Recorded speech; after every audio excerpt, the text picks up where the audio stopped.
Hello, everyone, and welcome to English Pod. My name is Marco. My name is Catherine, and today we have a very serious dialogue for you. That's right. We are going to talk about a will and testament, the last will and testament of someone. All right, so what is a will and testament? Well, basically, this is a document that someone writes, usually with a lawyer, that explains what to do with the person's body and their possessions, their things, after they die. Right. So many people write these, and the family will then use it to discover who gets to receive certain objects and what to do with this person's body. Right. Exactly. So that is a last will and testament. We are going to take a look at an example of one so you would see more or less in English how one is written. Now, obviously, they can be very long and very complex. So we've taken one that has some interesting words there that are a little bit more specific, a lot of legal terms there. So why don't we listen to this dialogue for the first time, and we'll be back shortly.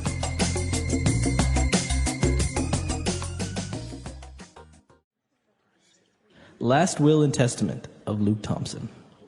I, Luke Thompson, residing in California, being of sound mind, do hereby declare this instrument to be my last will and testament. I hereby revoke all previous wills and codicils. I direct that the disposition of my remains be as follows. I am to be cremated and taken to the summit of Mount Everest, where my ashes will forever remain at the ceiling of the earth. I give all the rest and residue of my estate to my spouse, Betty Thompson, should she survive me for 60 days. If my spouse, Betty Thompson, does not survive me, I give all the rest and residue of my estate to English Pod. If neither Betty Thompson nor English Pod survives me, I give all the rest and residue of my estate to my heirs as determined by the laws of the state of California relating to descent and distribution. I appoint Robert Porter to act as the executor of this will, to serve without bond. Should Robert Porter be unable or unwilling to serve, then I appoint Jason Smalls to act as the executor of this will.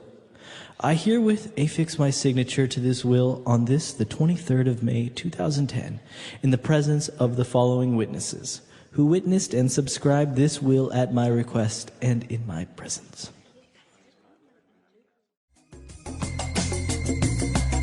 All right, we're back. So now we're going to take a look at 5 key words on language takeaway.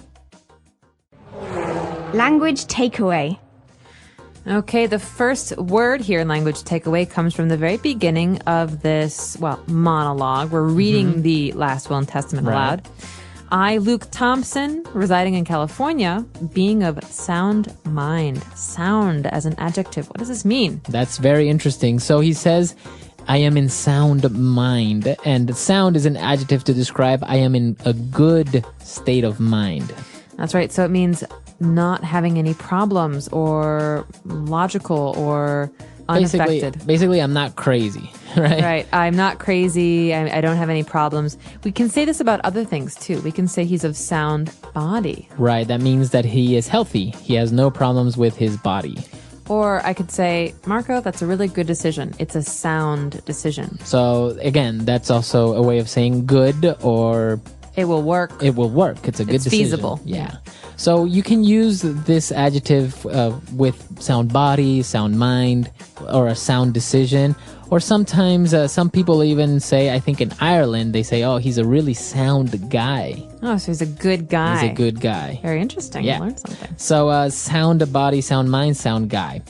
Moving on, he was talking about the will, and he says, I hereby revoke all previous wills and codicils. The verb here is to revoke. To revoke. This is something that a lot of people hear in America when they drive their car too fast. Yeah. The police catch them, and the police revoke their driver's license. And that basically means to take away. That's or right. To take, right? To take away from. So this man here, Luke Thompson, what he's saying is, I revoke all previous wills. That means any other will that I wrote before, it's not good anymore. Right. I'm throwing it away. This is the only one that will exist. Mm-hmm. So you can use this word revoke with many aspects. For example, sometimes employees will get their benefits revoked by the company because maybe they don't have enough money anymore. Or maybe they're bad employees. Or maybe they were bad employees. That's too bad. All right, so to revoke. Now, moving on, he was talking about his estate. So this is very interesting because he says, I give all the rest and residue of my estate to my spouse. Okay, estate, it sounds like a very fancy word. It is a fancy word. Sometimes we use this word to mean someone's property, their house. But in a will, this means everything the person owns. House, car, things, pets, stocks, investments. The estate is essentially everything the person owns as a kind of one unit. Right, exactly. So anything that is yours or you may have bought, just consider the estate is a big bag, right? That's your estate. And inside this bag is everything that you own. You might see advertisements, in fact, in America or in England for estate sales. This means that when someone passes away, when they die, their family will sell their things, and this is an estate sale. You can find beautiful, interesting things at estate sales. Exactly. Very interesting. So that is a person's estate. Now remember, this is in the legal terms because you also have other things like real estate, and as you mentioned, which would be a house, right? Okay. Now, apart from his estate, he was telling everyone as to how they should take care of his body or what they should do with it. And he said, well, I am to be cremated. Okay, this is important. When a person dies, there are generally two options. Their body can be buried in a casket in the ground. That means they're put in the earth. But a lot of people choose to be cremated. All right. Okay, that means that their body will be burned. And their ashes, that means the things that are left after they are burned, they will be taken somewhere else. Right. Like in a bowl or a pot. Right. And in this case, that's what the person wants. He wants to be cremated. So that would be the verb to cremate. And the noun would be a cremation. Cremation. And what is going to happen to all this stuff? Basically, it's going to be given away to his wife, to English Pod, and to his heirs. This is our next word. What is an heir? Now, if you notice, the H is silent there. So his heirs. And those are basically his children, his daughters or his sons. Right. My heirs are the people who are related to me, who in this case will receive some of my things. Now, is it only the children, or also it could be maybe any other relatives? It could be any other relative. You could say, I'm his heir, he's my great uncle. Means we're related, but we're not necessarily father and daughter or grandfather and granddaughter. An heir is someone who is related to the family. It doesn't have to be a certain relationship. And now it's interesting because from this word we can get inheritance. Now we didn't find it in the dialogue. So it's very interesting because they're very similar in spelling, right? Inheritance and heir. Right. Good to remember. Yeah, good to remember. You switch the E and the I's, right? That's right. So inheritance is a thing. You can receive this. So I received an inheritance from my great-grandmother. That means I received some money or some things. That means you were that person's heir. That's right. Okay. Or, in his inheritance, he received a large house. He was the heir to a great fortune. Okay, interesting. So again, inheritance wasn't in the dialogue, but I think it's worth mentioning. And I think now we can move on to 4 very interesting items that we have for you on Fluency Builder. Okay, these first 2 are words that we normally read or hear in legal documents. And I want to place emphasis on the fact that we don't really say them in spoken English. So remember that these are more formal terms. Yeah. The first one is hereby. Hereby. I hereby declare. Right. That means now. Now. With this word, with this spoken sentence, this will happen. I think we've seen it like in movies sometimes. It's like, I hereby declare this country in the name of England. I hereby declare you man and wife. Exactly. Okay. That means in this moment, this happens. Okay. And a very similar word that we also saw in the dialogue is herewith. So in the will and testament, we hear Luke Thompson who says, I herewith affix my signature. That means with the action of signing my name, signing my signature, this will be completed. Okay. So I herewith, you have to have an action, not just a word. Okay, that's so the difference. I herewith attach my seal. Okay, a seal is like a stamp, very common in the old days when you had real letters. But I herewith attach my seal and give my approval to this document. Okay, so it has to be something physical. Yeah. Right? So if maybe you're writing like this very classic letter and you say, I herewith include a lock of my hair. Ooh, how romantic. Okay, that's kind of creepy, but but you're including or attaching physically, right? That's right. I guess the modern version of herewith would be attach. Yeah. Okay, good. Herewith, hereby. We've got another phrase here that you might hear more commonly. At the beginning of the will and testament, there's a phrase, as follows, okay? I direct that the disposition of my remains be as follows. So, with my body, do as follows. So, basically, this is a very common way of putting this in a sentence to indicate that you're going to start to list items. That's right, or give instructions. Give instructions. So, for example, to make a loaf of bread, do as follows. Number 1, get some flour. Number 2, add some water. So this is a way for us to say, listen, I'm going to give you instructions or a list. Pay attention. So please do as follows. Please act as follows. Okay, very good. And our last word that we have here, going back to herewith, he said, I herewith affix my signature. What does it mean when you affix? Okay, affix is a word we have a number of other words for these days, so you rarely hear it. It means to attach or to include. Okay. So I herewith affix my signature would be attach my signature. Right. I provide my signature, or I herewith affix my address, or I herewith affix something. Okay. Very good. Really interesting stuff. You'll obviously see this very commonly with legal documents such as these, even though it is like older English, it's still very commonly used. I guess because the law is so old. That's right, definitely. And I think that it's worth listening to today's monologue one more time. Think about some of the words that we've just discussed, and we'll be back in a moment.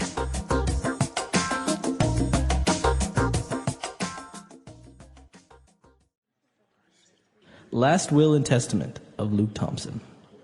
I, Luke Thompson, residing in California, being of sound mind, do hereby declare this instrument to be my last will and testament. I hereby revoke all previous wills and codicils. I direct that the disposition of my remains be as follows. I am to be cremated and taken to the summit of Mount Everest, where my ashes will forever remain at the ceiling of the earth. I give all the rest and residue of my estate to my spouse, Betty Thompson, should she survive me for 60 days. If my spouse, Betty Thompson, does not survive me, I give all the rest and residue of my estate to English Pod. If neither Betty Thompson nor English Pod survives me, I give all the rest and residue of my estate to my heirs as determined by the laws of the state of California relating to descent and distribution. I appoint Robert Porter to act as the executor of this will, to serve without bond. Should Robert Porter be unable or unwilling to serve, then I appoint Jason Smalls to act as the executor of this will. I herewith affix my signature to this will on this, the 23rd of May, 2010, in the presence of the following witnesses, who witnessed and subscribed this will at my request and in my presence.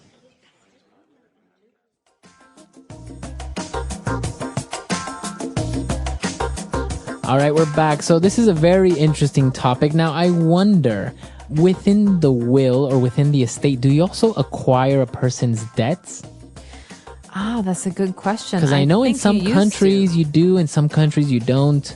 I know in like some cases, some heirs have found themselves in some legal problems because all of a sudden they inherited that person's debts and stuff like that. I think that does happen, especially for people whose properties are mortgaged.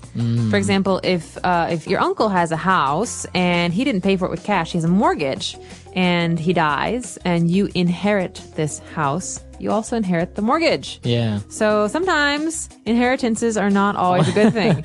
I think this happened more in the past. There are more protections and safeguards for people today. Right. But definitely, I mean, what is it like in Ecuador? Do people inherit debt? Yeah, I think obviously most banks, when they give out loans or a mortgage, they have somebody that will kind of co-sign on these things. And I imagine, I'm not really very sure, but I know that if you inherit an estate that has a mortgage, you are forced to pay it. And if you can't, then they will make that other person who co-signed it responsible if he still exists. I don't know. In these legal systems, it's sometimes very strange because it seems like there would be a lot of gaps.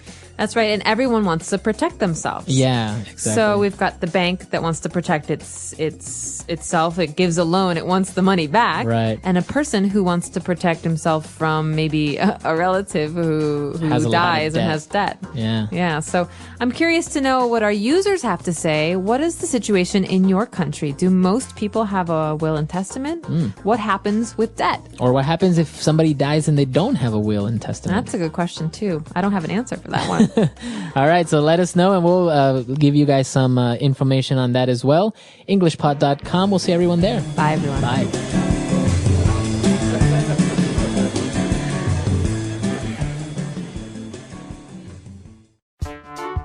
The English Pod Audio Review. Listen to the meaning, then say the vocabulary word. Live in a place permanently. Reside. Free from disease or injury, in good condition. Sound. By means of or as a result of this. Hereby. A paper made to settle property after one's death. Last will and testament. The body of a dead person. Remains. The highest point, top. Summit. Everything you own, all your assets. Estate. Choose someone to do a particular job. Appoint. Add or append. Affix. To sign at the end of the will or contract. Subscribe. A person's partner in marriage. Spouse. Cancel. Revoke. Let's try that faster. The body of a dead person. Remains. Cancel. Revoke. Choose someone to do a particular job. Appoint. A person's partner in marriage. Spouse. To sign at the end of the will or contract. Subscribe. Add or append. Affix. A paper made to settle property after one's death. Last will and testament. Free from disease or injury, in good condition. Sound. The highest point, top. Summit. By means of or as a result of this. Hereby. Live in a place permanently. Reside. Everything you own, all your assets. Estate. Now say the word and hear it in a sentence. Revoke.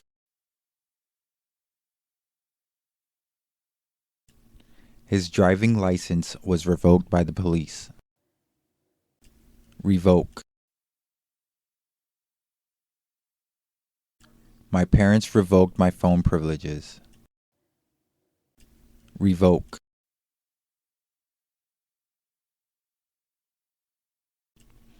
The court decided to revoke the terrorist's citizenship. Remains. The remains were transferred to the morgue. Remains. A cemetery has the remains of many people. Remains.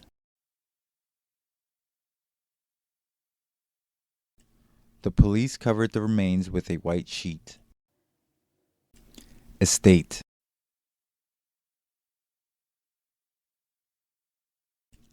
Bill Gates' estate is valued at over $1 billion. Estate.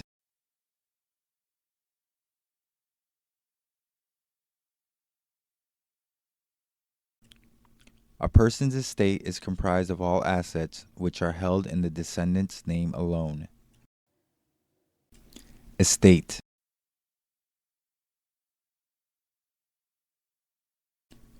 The family divided the estate equally among everyone.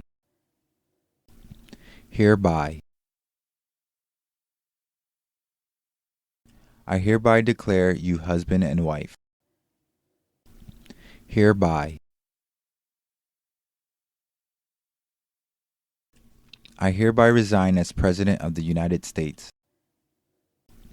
Hereby. We hereby commit to obeying the laws of this country. Appoint. The President appointed me as the Vice President. Appoint.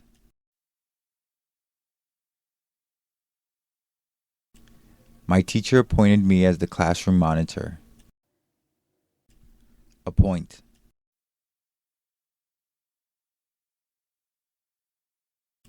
He was appointed as the child's legal guardian.